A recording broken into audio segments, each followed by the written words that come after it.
Hello Swathi, hello స్వప్న, స్వాతి లేదా?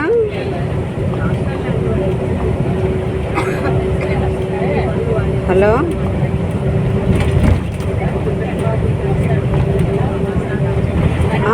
ఉందా అమ్మాయి ఉందా?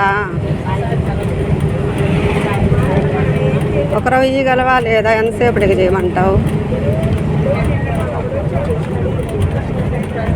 ఇప్పుడు వాళ్ళ ఆయనకి చేస్తే కట్ అయిందమ్మా. ఒకరో ఫోన్ చేయమని చెప్పు. మా ఇంటికి ఒక 10 మంది వచ్చి ఉన్నారు అప్పులోళ్ళు. పద్ధతి ఇదే? ఏమనుకుంటున్నారు ఇంత అప్పులు చేపించేసి? ఇవన్నీ ఏం చెప్పబడలే. మంజులకు ఫోన్ చేయమంది అని చెప్పమని చెప్పు. నేను వస్తాను మీ ఊరికి. ఎదుగు బస్సులో ఉన్నా, వస్తుంది. వాళ్ళు వస్తే ఎక్కే, లేదంటే నేను కిసానగర్కి పంపిస్తా. ఎంత ఓపిక ఉంటుందమ్మా? 60 నెలలు 40 నెలలు తిరిగి ఇస్తామంటే కదా ఇచ్చిందే. మా పిల్లకాయలు బాధపడుతూ ఉంటారు. వాళ్ళని అడుగుతుండారు ఈదుల్లో నిలబడినప్పుడు. ఇళ్ళకు వస్తుండారు.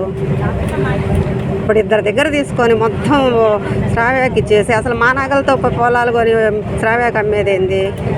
అమ్ముకున్నాను కన్నా ఇవ్వాలి కదా. ఒప్పుకొని నేను ఓపిక అయిపోయింది. ఇంకా 60 నెలలు ఇచ్చి 40 నెలలు చేయమని చెప్పమ్మా. అమ్మాయికి చెప్పు. మీ స్వాతి కోసమే కదా అప్పులు చేసింది. ఇప్పుడు మా నాయన నా కోసం ఏం చేయాలి? మమ్మల్ని అడగలా? మేము ఇలా తీసుకొని కూడా మళ్ళీ అడుగుతారు, మళ్ళీ ఇవ్వలేదని చెప్పి. ఏమనుకుంటున్నారో నాకేం అర్థం కాదు. ఏం బెదిరించేది ఏమైనా కూర్చొని పోతూ ఉంటా. ఎవరికి కిసానగర్లో పంపిస్తా అప్పుల వాళ్ళని, లేదంటే అక్కడ కూర్చొని వస్తూ ఉంటా. చేయమని చెప్పమ్మా. మా పిల్లకాయలు చదువులు పడలేదా? చదువులు పోయినాయి వీళ్ళ జవానికి.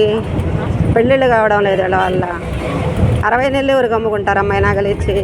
40 నెలలు ఎవరు గమ్ముకుంటారు? సరే పక్కన వాళ్ళకి ఇవ్వకుండా ఉన్నారంటే మొత్తం ఇచ్చేశారు అమ్మాయికి. వడ్డీలు నువ్వు అడిగితే ఒకరి దగ్గర, వాళ్ళు అడిగితే ఇంకొకరి దగ్గర, వాళ్ళు అడిగితే ఇంకొకరి దగ్గర. పద్ధతి కాదు ఇది. తిరిగిస్తామంటే కదా జైల్లో పడి ఉండారులే అని చెప్పి కదా ఇచ్చింది. చేయమని చెప్పమని చెప్పు. ఇవన్నీ ఏం చెప్పాలే? చేయమంది అక్క, కట్ అయిందంట అని చెప్పి చేసా. ఇప్పుడు ఈ ఫోన్లో నుంచే చేశా. మంచిది కాదు ఇది. మా పిల్లకాయలను ఎందుకు ఏడిపిస్తారు? మమ్మల్ని ఎందుకు ఏడిపిస్తారు? అవసరానికి తీసుకొని కొంచెం అన్నా ఇచ్చి ఉండాలి కదా. అది పద్ధతి. ఒక మొత్తం ఒకరికి తీర్చేసి ఇంకొకరికి తీర్చకుండా ఎట్టుంటారు? ఏమనుకొని చేస్తారట? మాకేమేడా అత్తల మామూలు ఆస్తులు లేవు, ఎవరికి అంతులేని ఆస్తులు లేవమ్మేడా. ఎట్ట తీసుకున్నారట కట్టండి వడ్డీలతోటి. 2 నెలలు అంటే తీసుకొని 60 నెలలు ఆగుతారా? అదేదో శ్రావ్య కాపుకొని మాకు ఇచ్చి ఉండాలా.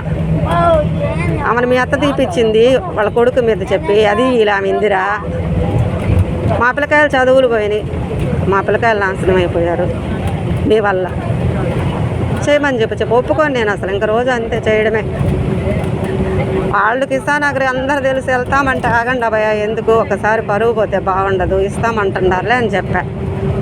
మీ ఊరికి వస్తామంటే వద్దంటాడంట. వాడికి జనవరిలో అడిగితే మార్చి అన్నాడంట, మార్చిలో అడిగితే మే అన్నాడంట, మేలో అడుగుతా ఉంటే అసలు బాగలేదంటే వీలేదు. పిల్లకి యాక్సిడెంట్ అయితే 3,000 ఇవ్వలేరు మీరా?